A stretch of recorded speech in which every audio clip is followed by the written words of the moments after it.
We're getting hashtag Glicked, giving bread and roses to Layla, and we're blinking at the man with 1,000 faces. I'm Van Connor.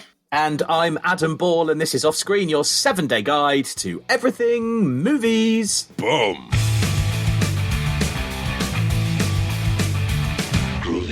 Hello, and welcome back to another week of Off Screen. Van, any news, anything to talk about before we dive into our movies this week? Is there anything on the horizon that we should be thinking of or looking at? Well, actually, it's funny you say about Horizon, because it turns out that Kevin Costner's been spotted at the Governor's Ball this past week, which is like the mini Oscars they do ahead of the Oscars. Kevin Costner is trying to push for Oscars for Horizon and American Saga Chapter 1, and in the process has revealed that the funding fell apart on Chapter 3, and he's trying to find more money. Chapter 2 is done. It doesn't have a release date, but bearing in mind, this is being put forward by the same studio, being distributed by the same, not put forward, he's making it independently, but distributed by the same studio, who incidentally also this week have decided that the final, potentially final film of one of the great filmmakers of all time, Mr. Clint Eastwood, shall now be packaged as a, quote, Max Original, which means that Juror Number 2, which we reviewed about a fortnight ago, that's now a streaming movie. That's how they're regarding it. It's a streaming movie. Never mind that it's Clint Eastwood, streamer. Yeah, right? Yeah, absolutely. Okay. Doesn't Kevin Costner have a vineyard he can sell or something to fund the third one? No, that was Coppola. Coppola selling his wine vineyards. And we saw how it worked out for Coppola. I mean, Megalopolis is on streaming now, incidentally, so everyone has the potential pleasure ahead of them of go back to the club and watch Megalopolis. Have you seen that clip? Did I send you that clip of Adam Driver? Go back to the club. No. That's an actual line in Megalopolis. Oh, no. For no reason. Honestly, the performances in that film are absolutely unhinged, but there are unhinged performances in our first film to discuss this week, so I'm happy to say. Well, exactly. We've got The Man with 1,000 Faces, Bread and Roses, Blink, we've got Layla, we've got Wicked to talk about, but we're going to start with the one that we were really bigging up last time, and that's Gladiator II. So I'm hoping that it was as good as we thought it was going to be, but, you know, by the sounds of it, you don't quite think so. I mean, I'll be honest with you. I was going into Gladiator. I was not excited for Gladiator 2, right? I will be honest with you. I didn't go to a press show, obviously. We all know why. We all know I'm on that blacklist. But I went to a public screening. The first. I mean, it's hashtag Glicked in the US this week, so we thought, screw it, we'll do hashtag Glicked on this show as well. I'm going to lean into it. I'm going to have some fun. I got to do it on telly this week. I'm going to do it on here.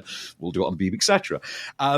So I thought, I'll get to go to a public show. So I went to the IMAX screen on Sunday, and I'll be really honest, until I got into the foyer of the Odeon Milton Keynes, I wasn't very excited. And when I was there, all of a sudden, I actually started to get into it. I'm like, yeah, man, Gladiator. Hell yeah. I'm a big fan of the first one. And I did academically expect, the film was going to be terrible. I can say I was wrong. I can say I genuinely was wrong. It's not a great movie, and it's not a patch on the first one, but it's not awful, and it does have some good things going for it, but we'll get to it. Okay, so I presume that you, like most human beings, have seen and love the first Gladiator, right? A long time ago, but yes, I have, yeah. You've not seen it recently? Not seen it in recent years? God, no. I mean, I can only vaguely remember parts of it now. It's been a long time. Literally, I probably watched it when it first came out, to be fair. Okay, so just a quick 10-second recap. Russell Crowe was Maximus Decimus Meridius, commander of the Felix Legions, Marcus Aurelius' army.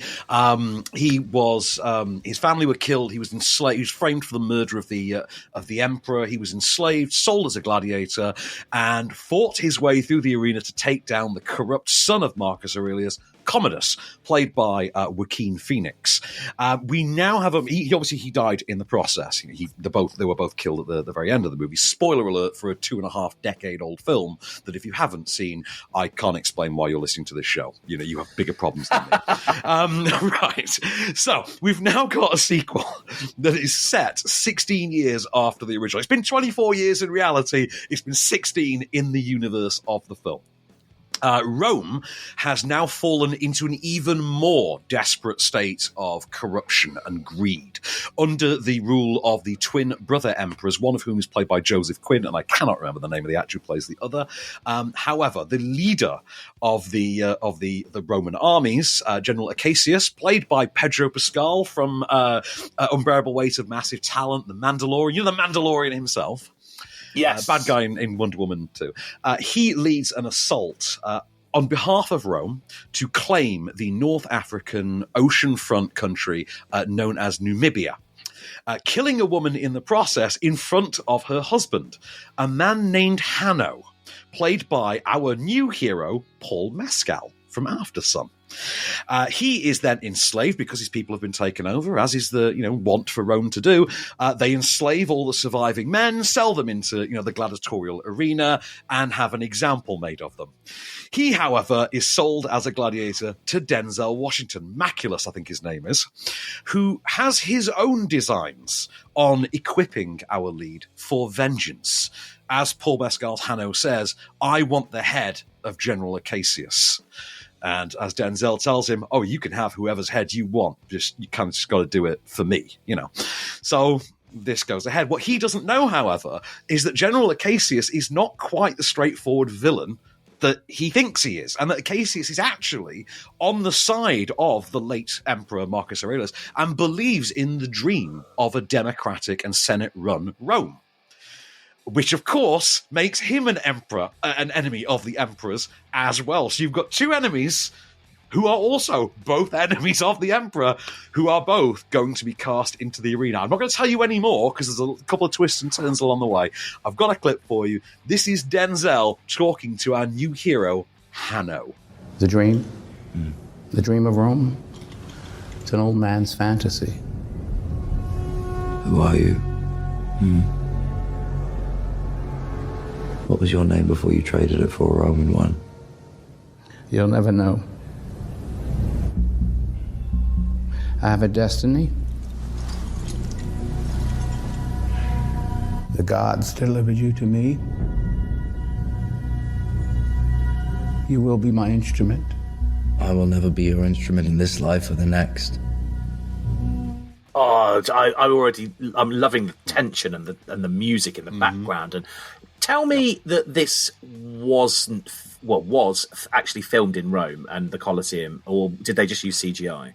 No, it's Malta, I believe. I think in both films it was Malta each time, I believe. Malta, and I think maybe Morocco factored in as well. But I remember the first one was definitely... The production design is incredible, and apparently does share a lot of overlap on the sort of behind-the-line people on this. There's a lot of overlap with the recent Amazon Prime series, Those Who Are About to Die. The recent Amazon series with Anthony Hopkins is also basically Gladiator. There is a lot of overlap. They even both seem to share the water scene, as I'll call it, where the Colosseum is flooded, and in that series it was alligators were put in the water. Here it's sharks. Now, narratively... conceptually, not narratively, conceptually, this is lazy AF. This is conceptually, it's a petrol station, bargain bin sequel. Narratively, it fares a lot better because there's enough twisty-turny stuff and enough politicking that it works. And then you've got Denzel, who's having the time of his life here. And I mean, he's having a ball. Remember John Boyega in The Woman King a couple of years ago? We were talking about how much fun John Boyega had. He just showed up ready to pimp out and have fun. That's what Denzel's doing here. Denzel is doing John Boyega in The Woman King. It's very similar outfits as well, actually. Lots of fun. Really love it. Most fun he's been since Training Day. In terms of actual just salivating, drooling fun. Think Denzel in Training Day. Connie Nielsen, who returns from the first movie as well, always a great screen presence. Pedro Pascal never disappoints, and I think gets a character with a bit more nuance than you're led to believe. I've given a little bit more away there than the marketing kind of has, but the marketing does depict him as a straightforward villain, even though he's not really the sort of central crux of the ultimate plot. And of the emperors are good, fun villains. However, there has to be one big stinker at the centre of this. The festering turd in the middle of the arena here is Paul Mescal, who really, he can do the physical stuff. And, oh, yeah, he looks great with his shirt off and all sweaty, sure. And, I mean, he can act. Sure, of course he can act. But, my God, is he someone that needs to stick to doing dramas? Because, you know, the rousing speech. You know, every one of these movies has to have the rousing speech. You know, like the one in the first movie, my name is Maximus Decimus Meridius, commander of the armies of the north. You know, all of that stuff. Like, you are in Elysium and you're already dead. All that stuff. Strength and honor, all that.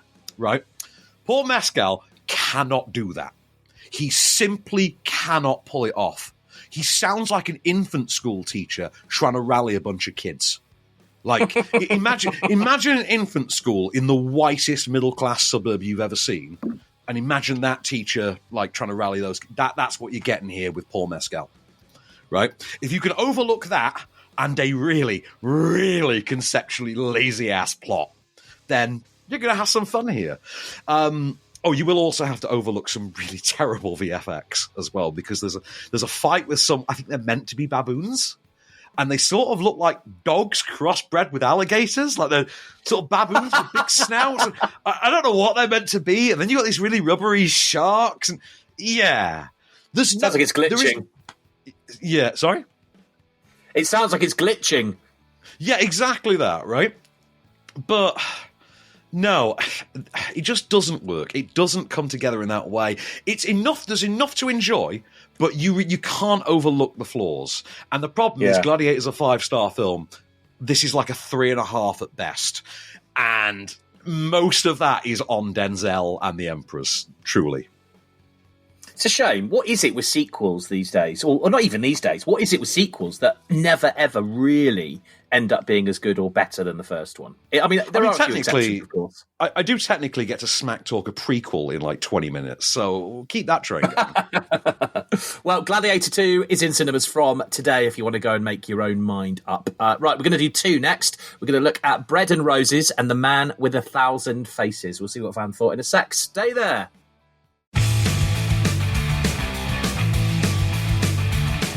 Hello and welcome back to Off Screen then. We are going to dive into two new movies. They are both subtitled, but I must admit, the first one, The Man with 1,000 Faces, although subtitled, and you know my view on that, I'm rubbish with subtitled films, the synopsis actually really draws me in. So it's a documentary, The Man with 1,000 Faces. I'll let you explain a little bit more about this, but it sounds great. Homme mille visages, The Man with 1,000 Faces. New film from Sonia Kronlund. And do you ever see The Tinder Swindler on Netflix? Oh, I think I did, yes. Right. Basically the same kind of thing. Similar kind of thing as The Tinder Swindler. Only, if possible, a bit more prolific. So, I mean, like, to the next level, if you can imagine such a thing. So we meet a series of women in this documentary, and I don't, when I say a series, I mean like a Star Trek series, as in you can't believe how many of them there actually are, right? A lot. And they all seem to have encountered a man with the same face, but many, many different names. Alexandra, Ricardo, Danielle. He is a surgeon or an engineer. He might be Argentinian. He might be Brazilian. He might be Swiss. Nobody knows. And he seems to have this MO, which goes back this is not recent thing, it's going back a long way and up to the present day. And he seems to encounter women on dating apps and dating platforms, and not just obviously like Tinder, like actual old school dating platforms like OkCupid and things like, ones that you actually use a laptop for and things like that. And he would meet these women and he would charm them, and by all accounts would actually be the greatest boyfriend anyone has ever had in their lives. And he would act shady and mysterious, and some things wouldn't quite add up. And then when he needed to make his escape, he would fake his parents either dying or getting into an accident so that he had to go and visit them, and then they would simply never hear from him again. That's the story. Yeah. Wow. And, right, so no one knew who this guy was until Sonia Kronlund came along and, utilizing a private investigator, set out to solve this mystery. And solve it, she does. I mean, They make no bones about it because his face is actually on the poster. Now, this is fascinating for all sorts of reasons. Not the least of which is, for the longest time in the film, they blur out his face. Because as several of the women are told early on, whilst they try and find out what happened to him and who he was, you can't put his picture out there because he can then sue you for abusing his likeness. Oh. This is actually a thing. So even though he has screwed them out of money and things, if they use his face and put his face out there, that's legally actionable. And it's a dicey thing. However, Sonia Kronlund has no such conviction whatsoever about this. She simply puts it right up there, and the blur drops instantly. And we start to see, you get an immediate wider window into all the things he's done, because you can finally see his exact expressions and things as he's doing this. Really fascinating documentary. Like I say, absolutely essential stuff if you've seen this, the Tinder Swindler and you want more. However, rather than going down a similar route to that, or rather like the Anna Delvey stuff or anything like that, or the Elizabeth Holmes stuff, where we tend to focus on the perpetrator in these kind of stories. We tend to, focus on the con man rather than the conned. This takes a much more interesting approach, which is to simply go down the route of the victims, to actually explore in more detail the victims themselves, to look at the fallout, to look at the relationship itself, and to look at the detrimental effect this still has to this day. There's one of these women, for instance, who, freely admits to her absolute, her absolute dismay that she still can't get over this. She still genuinely has feelings for this man, and that she's never been able to move past it because he, like I say, was the perfect man to her. And we do get to meet this man. And I will say, there is an act of vengeance that does get exacted, but it's not quite what you hope for. Its ultimate denouement is a little bit underwhelming, but I do think it's a really fascinating, captivating documentary. It's one of those that you sort of chuckle at as often as you are absolutely horrified by. Definitely that. Okay, well, I mean, it's intrigued me, I'll tell you that much. The Man with 1,000 Faces, you can watch because it's in cinemas from today. Right, so let's move on to our next one. I know zero about this. Bread and Roses. All I know is it's in a foreign language and it's subtitled. Yes, well, it is about the women of Kabul in Afghanistan, particularly since Kabul fell in 2021 to the Taliban. And the lives that these women, because they're literally not allowed out. They're literally not allowed out of the house. Those with employment and jobs have been forced to give them up. We meet, for instance, a woman who's a dentist, a female dentist who is, only allowed to work effectively as an underground clinic of sorts. And these women all gather together in safe houses, all together, just waiting for a way to flee the country, to escape. And it's absolutely mortifying. It is produced. It's an Apple release, so this is, I think, limited theatrical, and then going to Apple TV Plus. You can hazard a guess as to why it's getting a limited theatrical, because the words award season immediately leap to mind. And here's a name that might add some credibility to that: Malala Yousafzai. You know Malala? No. You don't know Malala? Malala is the young girl who was shot in the face in Afghanistan and fled to the West and became... Yeah, Malala. Yeah, I didn't know her name. Yes, I know who you mean. So Malala is a producer on this, as is Jennifer Lawrence, because, let's be really honest, in the great karmic stakes of our universe, Jennifer Lawrence kind of has some making up to do. I mean, Harvey Weinstein, but let's not dwell on that at all. She has been doing a lot of rounds in the press talking about how brave she is to have done this and how she was warned against it for all the hate that she would receive. I mean, I'd argue that being one of Harvey's girls might be something that she's more likely to get trolled for, but not really my bag. Anyway, fascinating documentary that, again, it's one of those that I think it's quite essential. I think it's a documentary that everyone should see, this one, because it's a story that we don't get to see from this angle. It's very much a boots on the ground, very gritty, very raw, in your face, uncompromising documentary. They are not. The crew on this are genuinely brave. Like, it is one of those where people who are involved in the documentary go missing throughout the filming of the documentary, and we get answers as to what became of them, etc. But it's one of those, like I say, very harrowing stuff, very raw, very white knuckle at times. And through the lives of the three women that you follow, Talaman, Sharifa, and Zara, I believe are their names, you really see three very different angles on the same story. And it's a world that you or I obviously could never imagine, and most of us in the West could never possibly imagine what this must be like. And to experience it in this way, and in quite a truncated form, it's only about an 85-minute documentary. I could have watched easily another 20 minutes of this if we're talking about on academic cinema level. There was another 20 minutes you could have mined from this easily. But wow, what a story! Like, I can see a narrative version of this, like, being in the works somewhere. Definitely. I take umbrage with the Jennifer Lawrence of it all, because I would argue that it would have been exactly as high profile if it had just been, from producer Malala Yousafzai. But, yeah, sure, Jen, if you want to try and rehab your image with that, best of luck to you. But, yeah. This will obviously be in contention for Best Documentary at the Academy Awards come early March, I'm sure, hence the limited release. But I would urge you, if you can see this, do. It will be on Apple TV Plus in a matter of weeks, would be my guess, but it is on limited theatrical now. I think it's a brilliant idea, to be honest. I mean, it's probably, from what I know, the only documentary that is a real experience of Afghanistan under the Taliban that isn't from the media's eye. Well, not from the male eye as well. That's the interesting part.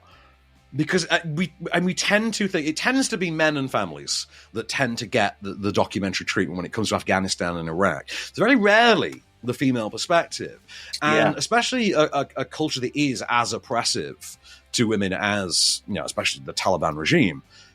It's something that I found genuinely harrowing, and we're gonna talk about the lives of Muslim women in another film we're going to talk about very shortly. But this is something you don't quite recover from. It's one of those films that you come away thinking, wow.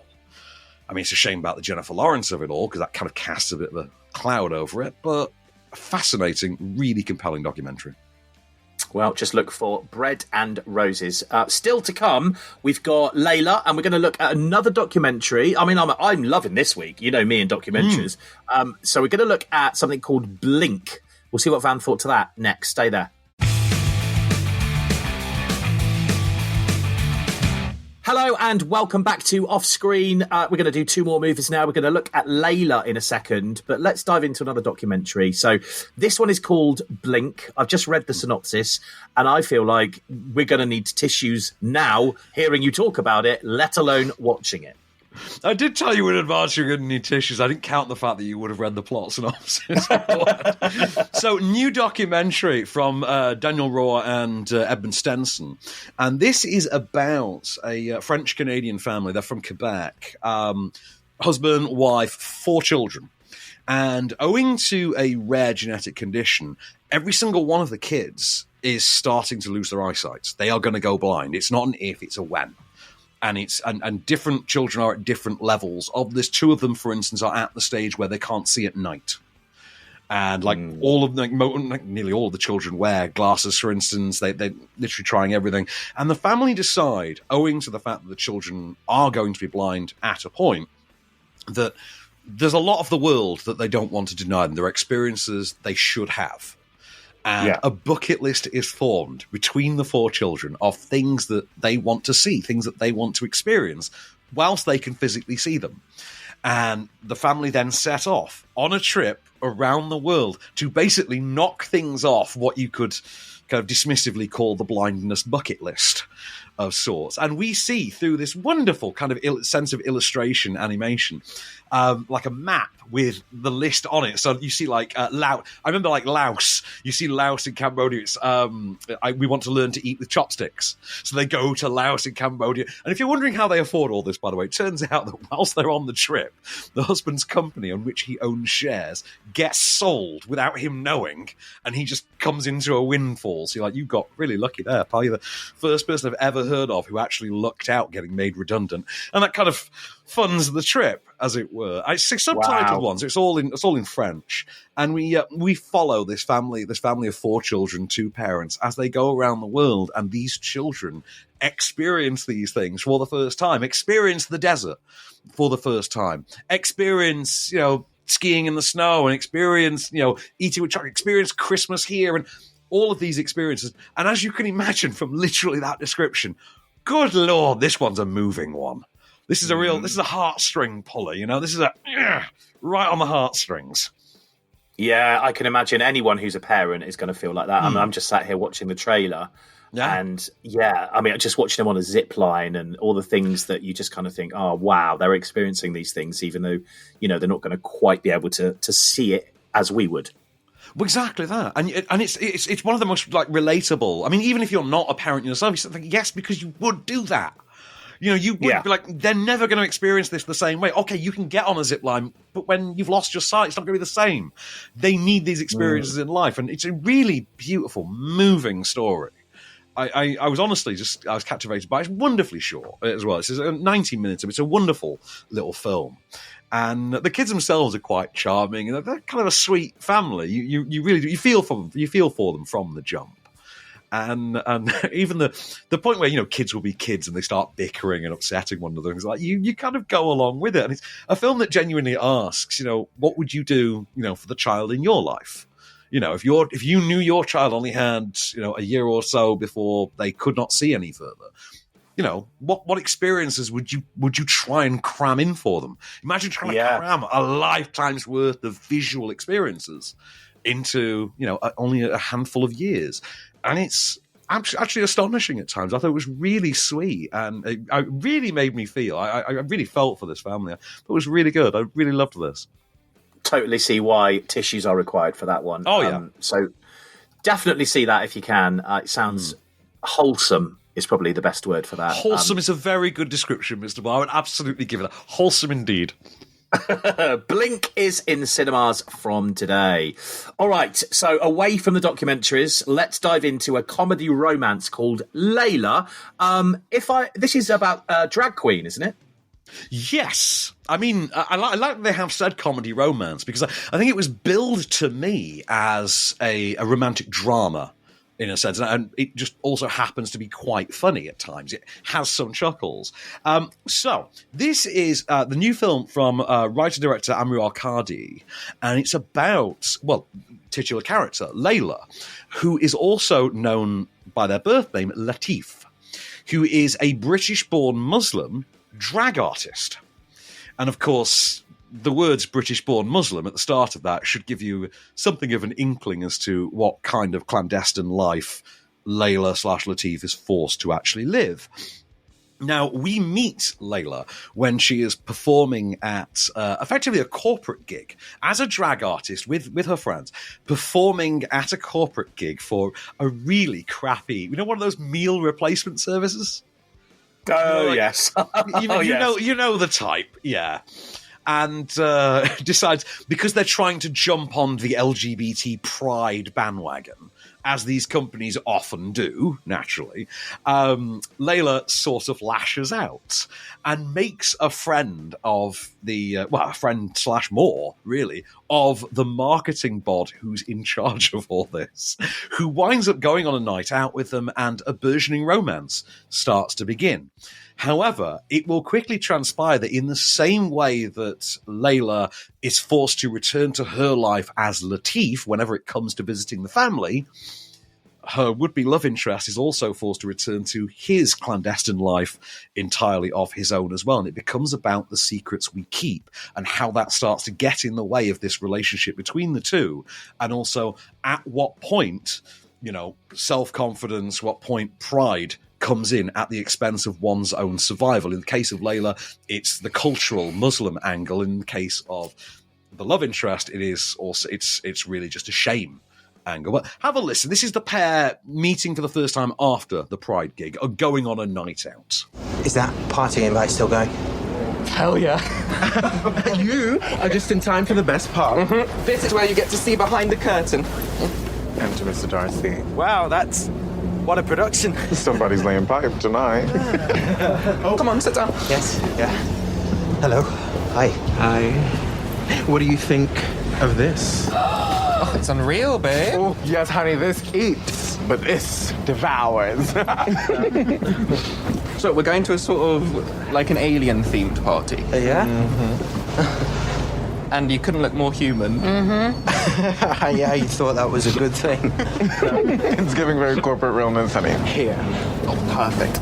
I have a question for you. With a drag queen being the protagonist of this movie, is there a really good soundtrack as well?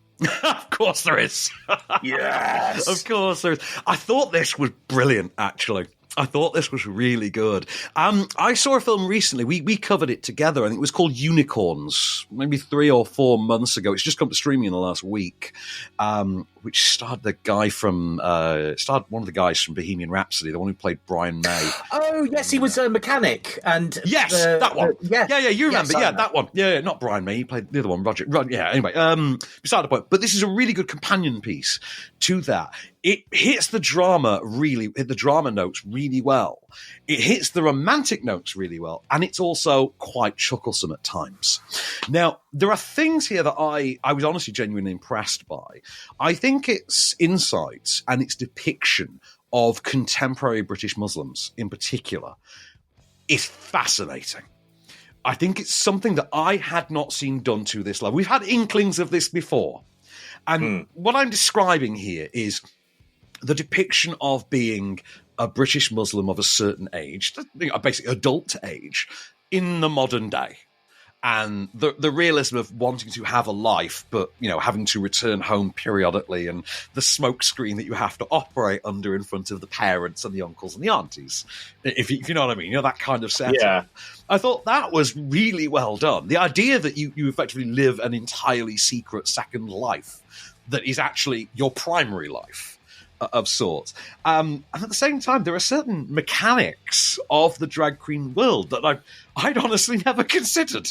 I mean, there's an incredibly charming love scene in this, in which you kind of brought in by the chemistry between Louis Gattaro as the love interest Max and I forget the name of the actor who plays Bilal Hasna. That was it. Bilal Hasna, who plays Layla / Latif. You're brought in by the chemistry and the romance between the two, but then you find yourself just in hysterics, laughing at the actual mechanics of these two trying to get it on, whilst Layla is in all the drag queen gear, just trying to get off all the straps and the patches and the. You're like, this is brilliant, because I'd honestly never thought about it. And the thing is, I'm sure that if you are part of that world, that is something that you probably have not seen depicted in a film quite this mainstream. And I thought that was really something. I thought that was impressive. I was quite taken in by it. I think it's a very sweet movie. I think it ends on exactly the right note that it needs to. It suffers ever so slightly from maybe overstuffing the final 20 to 25 minutes. I feel like there's more plot movement in the final reel than perhaps the second act. Like perhaps some of the third act should have been pushed a little earlier. And there's a bit of that. But definitely want to see this. Absolutely. Just look for Layla in cinemas from today if you want to go and see it. All right, well, we've got one last ride left of this week. The questions to be asked. Is Ariana Grande any good at acting? No. Is the end product worthy of the budget? Well, these questions will be answered. These questions have just been answered, so we're off. Goodbye. No, we'll see. See you next week. We'll see what Van thought of Wicked in just a second. Make sure you stay there.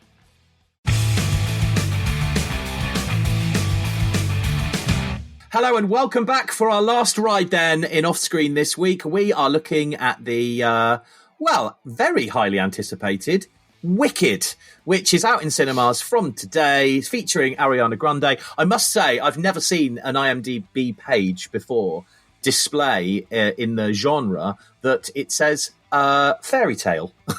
Never seen that before in my life. Yeah. Well, I mean, I would imagine Snow White and the Huntsman or something like that probably has it on there. But, yeah. So are you aware of the story of Wicked, just out of interest? Yeah, my best friend was in it in London, in the West End. Oh, Yeah. Is this Johnny? Is this Johnny we're talking about? No, my mate Oliver Thompson, who I went to drama school with, he took over from. Denise Van Outen's husband was in Wicked. He took over from my friend Ollie's part, and so I saw it twice in London. Brilliant. Oh, so you have seen the? Okay, so you are obviously more clued in than I am. So as you well know, this is the story of the wicked, the future Wicked Witch of the West of the magical land of Oz, Elphaba, played here for the screen by Cynthia Erivo, and this is the story of her growing up green and being an outcast, going to shiz. I will say that again, going to shiz, S-H-I-Z, because I'm going to have to use that word a fair bit, because the movie, believe me, is shiz. It's a lot of shiz, big steaming pile of shiz. And Elphaba goes to shiz, where she meets Glinda, played by Ariana Grande, the future. She's Glinda the Good Witch, as we know her from The Wizard of Oz. They are, forced together as roommates in wizard school. And yeah, it's the story of how these two best friends at school, will become enemies. Stop me if this all sounds a little bit familiar, because Transformers 1 came out about 2 months ago, and it does follow the exact kind of same plot. So that struck me as odd. Also, X-Men. Also the plot of X-Men. Even the school is X-Men. And also, I should point out, X-Men is a gay parable. Right? That's famously the whole point of X-Men. It's a gay parable. X-Men 2 literally has a coming out scene in it. This movie actually found a way to make an even more gay-friendly X-Men, which I didn't think was possible. But don't take my word for it. Have a listen to the Technicolor dream that is Wicked. Why is it you're always causing some sort of commotion? I don't cause commotions, I am one. Some of us are just different. Listen to me. You can do anything.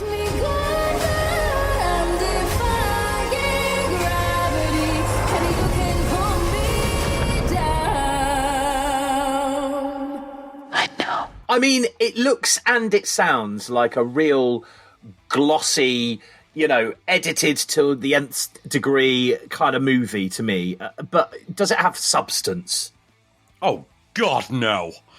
God, no, right. There's no substance. Right, let me just say straight off the bat, this is a better movie than either Tom Hooper's Les Mis or Tom Hooper's Cats. So let's just say it's a better movie than anything Tom Hooper's made. Well, glad it's better than Cats. Yeah, that is a low bar, if we're being honest. That's the lowest of low bars, isn't it? Like, saying a movie's better than Cats is, I guess not really much of a statement. And if we're doing the comparisons, this movie does have its own version of Russell Crowe's god-awful singing, because it turns out, and I never knew this, Michelle Yeoh, Oscar winner Michelle Yeoh, cannot carry a tune. Who knew? Oh. I did not know that. Right. In the same way that Michelle Yeoh cannot carry a tune, it also turns out that Ariana Grande has her limitations as well. Ariana Grande can do many things. As I'm fond of saying, she can sing, she can dance, she can do funny things to me through a TV screen, but she cannot act. No, sirree, Bob. No, she cannot. Oh, no. She cannot. Right. It is very telling that we did not use a clip for the film. That is obviously a bit of the trailer, right? There is actually no clip that you can actually readily find for this film. Presumably because any clip you actually find has to have Ariana Grande in it, and she's so spectacularly terrible. I mean, this is putting aside the fact that she's the most ridiculous-looking artificial blonde you've seen since Jessica Alba in the Fantastic Four, that I can't tell if, because you mentioned this earlier, I can't tell if she's gone full Michael Jackson and whited up, if that's a thing. Because was Ariana Grande not mixed race? Am I misremembering that? I thought that, to be fair. Yeah, I did think that. Bit of a weird thing. Is it okay if you do it in the opposite direction? I'm not sure. But sure. And then you've got a cast who are infinitely better than Ariana Grande, who, like I say, fine when she's singing and dancing, terrible otherwise. She's surrounded by the likes of, Jeff Goldblum, Michelle Yeoh, Andy Nyman, Ciara Kettle from Great Showman, which is a movie that's on my mind this week for unrelated reasons, and Jonathan Bailey, who is just there. Let's just say he's just there. However, my MVP, I think it's Peter Dinklage. I never confirmed this. I think Peter Dinklage is the voice of the goat teacher. It's dreadful. It is absolutely dreadful. Like, it is drawn out to an extent that you cannot believe. This is 2 hours and 40 minutes long, and it's part 1 of 2. And you've seen the stage show, so I know for a fact that you know that the first half of this, Wicked Part 1, is the same length as the entire stage show. And by all accounts, uses most of the music from that stage show in the first movie. So, don't know what we're in for when the second part opens next year. Absolutely abysmal. I saw it in the worst possible setting because it was crammed full of influences and ridiculous costumes, and they thought everything they saw was the greatest thing that they've ever seen. And there was a really patronising cameo. Well, let's just say 2 cameos. And if you're familiar with the stage history of Wicked, you'll be able to guess instantly who those 2 cameos were. I didn't even know that they were going to be in the film. I just guessed they would be. And I was like, of course they're going to turn up. And yeah, they did. Or I will just say the words Adele Dazeem, and you could, if you know what that means, you know exactly who I'm talking about. Her name isn't John Travolta? Exactly. Yeah, exactly that. John Travolta turns up in it. But on the subject of John Travolta, this is the first musical I've seen since Grease to be absolutely this brazen about the fact that they're using actors pushing 40 to play teenagers. And I mean, Cynthia Erivo, Bowen Yang from Essa, these are teenagers? Okay, fair. I'm going to go with it because it's a musical. I'm also going to say that, look, if you need someone who can sing and dance but can act, don't crowbar Ariana Grande into this. Just go and get Lea Michele. For the love, I mean, she did Glee. She did most of these songs in Glee. And given the fact that I'm reasonably sure Lea Michele's memorized this text, you don't even have to worry about her having to read the script. If you know, you know. So, it's one of them things. Also, funnily enough, I couldn't help but look at Jonathan Bailey all the way through, thinking, why have they gotten like a B&M version of Billy Magnuson into this? Because I can't, and I'm watching Billy Magnuson on telly at the moment on Armando Iannucci's The Franchise, in which he's very good. I've come around on Billy Magnuson in recent years. He used to be terrible, and then he actually started to get cast in things where they kind of capitalize on him being terrible, and he's now accidentally become good. So get him for that. I thought this was dreadful. I think it's dull. I think it looks nice, and don't get me wrong, you see where all the money went. You can absolutely see, because these are clearly physical sets. And one of them was just down the road from me. The actual Munchkin Village was built down the road from me in Leighton Buzzard. But, wow. Good God, is it a slog. The idea of sitting through a second one of these is, I'll be honest, it terrifies me. But, yeah. Anyway, well, so I was saying, when that cameo happened, oh God, honestly, I thought Marvel fans were bad. You know the kind of Marvel fans that bring the roof down when there's a cameo. I'm not gonna lie. I did it when Blade turned up in Deadpool and Wolverine. I thought, yeah, he's paid his tax bill. But I did that. But yeah, the way this worked when that cameo happened. Put it this way: this is a film you could only possibly enjoy if you were too young to know better, or B, and I'm trying to find a way to phrase this politely, the kind of person who has a rainbow pin on their clothing and has made that their entire personality. You know the kind of person I'm talking about? Yeah. Where they have no other personality trait. Like that kind of person. Gets excited at the smallest thing that's not really worth getting excited about. Like I know a guy. I have an old school friend who every single time Ryan Murphy makes anything will declare it to be the greatest bit of content ever produced. And you're like, dude, I know that the LGBT culture is so underserved in the mainstream that you have to slurp down every bit of fleeting gruel that's put your way. But this is getting embarrassing, and I felt that all the way through this. Funnily enough, less than 24 hours after I sat through the near 3 hours of Wicked Part 1. Sidebar, it's officially called Wicked Part 1 within the film. On the marketing, they just call it Wicked. On IMDb, they call it Wicked. They don't add the Part 1 until you're in the cinema. So let that be the thing here. But... it's so awful. But less than 24 hours after seeing this, I saw another musical that's going to open. I'm not going to say what it is, but it's going to open on Boxing Day and is from the director of The Greatest Showman. And night and day. Absolutely night and day difference.